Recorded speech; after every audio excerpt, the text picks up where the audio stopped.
Hey, what's up guys, and welcome back to another video on the channel. Today's video is gonna be a bit more serious and talking about health related issues and more of talking about the Real Madrid team, the news and what's going on right now, because a lot of teams, not just in the Liga or Prem, but I'm sure there's a few other leagues out there that games have been postponed, players are getting tested positive.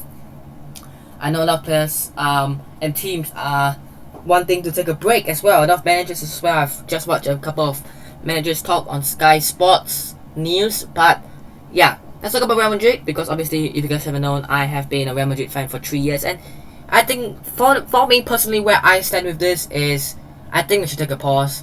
It's gonna affect the game that we all love. No matter what fan you are, whether you are Liverpool fan, Bayern fan, Chelsea fan, whatever club you support, it doesn't matter. We still love the sport, right? And for me, I think it's great for the leagues to stop, especially the Premier League and La Liga, considering there has been cases, especially in the Premier League though. There's been a lot of cases there, and positive one as well. But Real Madrid have so where we were at was yesterday. 2 players were tested positive in the Real Madrid team, Marcelo and Modric. And then they said that they were gonna do a test for the players today.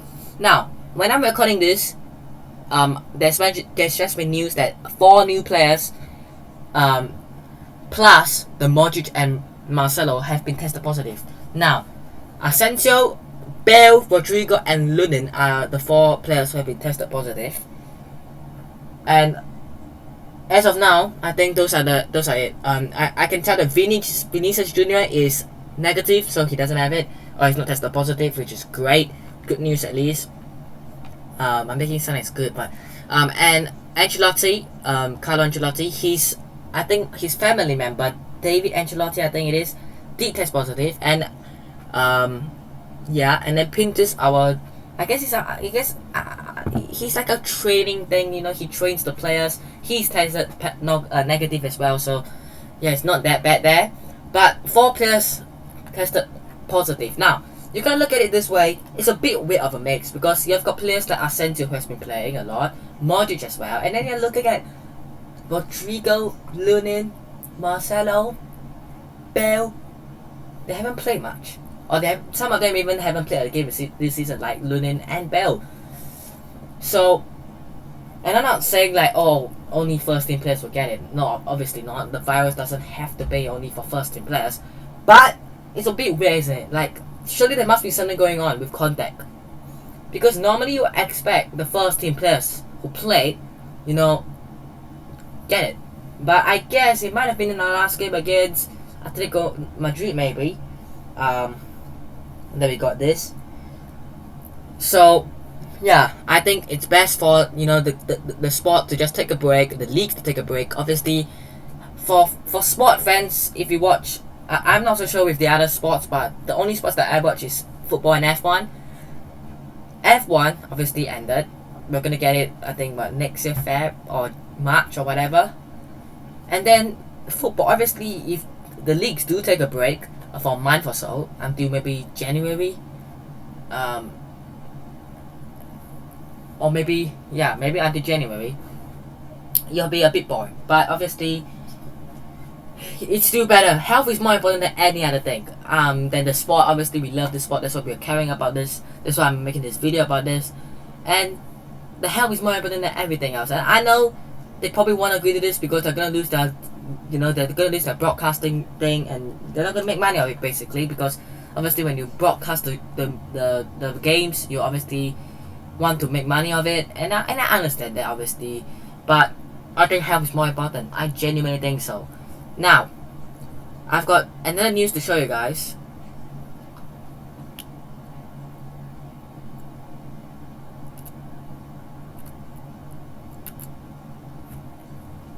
And that is this man here, who has been linked with Real Madrid. If you guys know who he is Michael Edwards.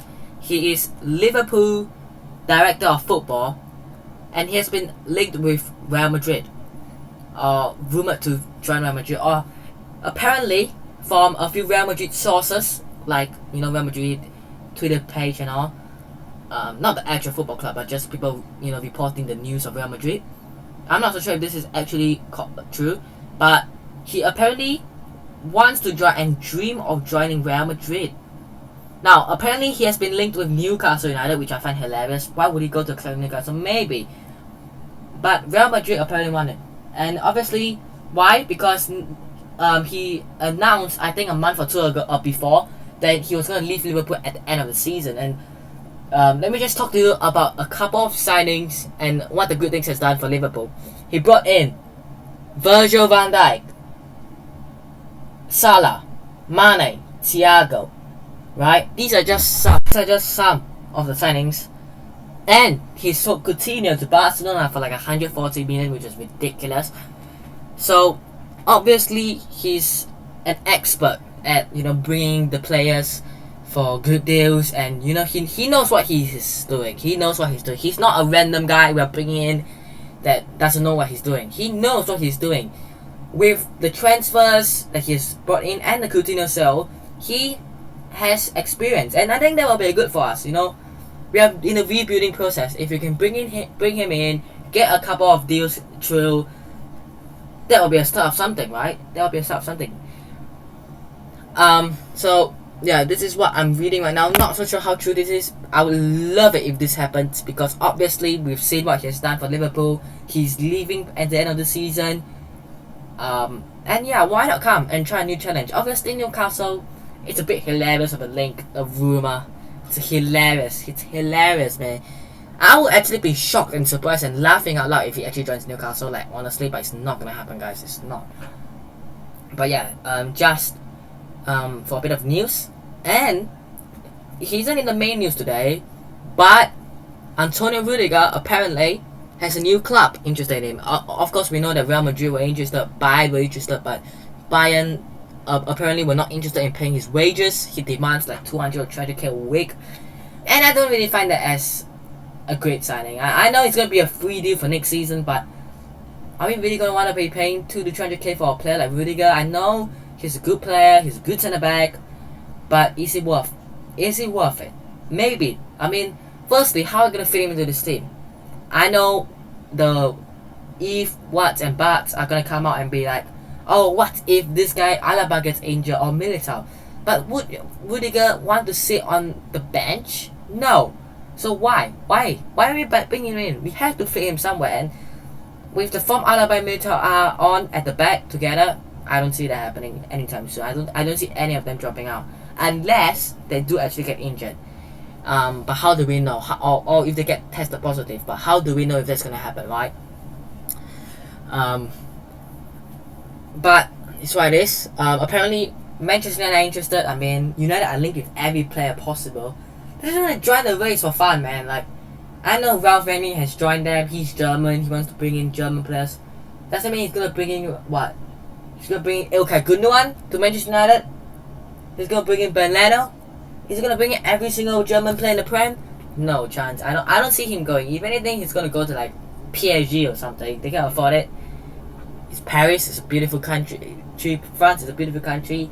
Paris is a beautiful city, beautiful capital as well. So yeah, I could see that happening. But I think for me, it's either Real Madrid or PSG for him. I think it's one of the two. But I don't see us realistically winning out against PSG. I mean, they want to be the big cool team, They want to add every single player possible. But again, how is he going to fit in? I know Ramos is not fit. He can do well with like Marquinhos. But imagine they bring Rudiger in and then Ramos is fit, and then Ramos is like, I'm not sitting on the bench. And then they've Kimpembe as well. They've already so many good players at centre back. I don't even understand why they want to bring him in. I think PSG are just the arrogant kids who is like, whatever you want this guy. Hey, Leonardo, bring him in. We have the money. We don't need him. Just bring him in. Snatch him away from Real Madrid. Bring that guy in for 350k a week. We don't care if we need him. And then like, okay. And if realistically you want to do that for fun, then I'm cool with it. I don't care. But that is where we're at for Rudiger. Obviously, I want to keep you guys up to date. And if there's any other big story news coming up, maybe when you guys see this video uploaded, I don't know. But hey, that's gonna be the end of today's video. Hope you guys have enjoyed today's video. Hit the like button if you guys did. Subscribe to the channel if it's on already. And I'll see you guys in the next one. Peace.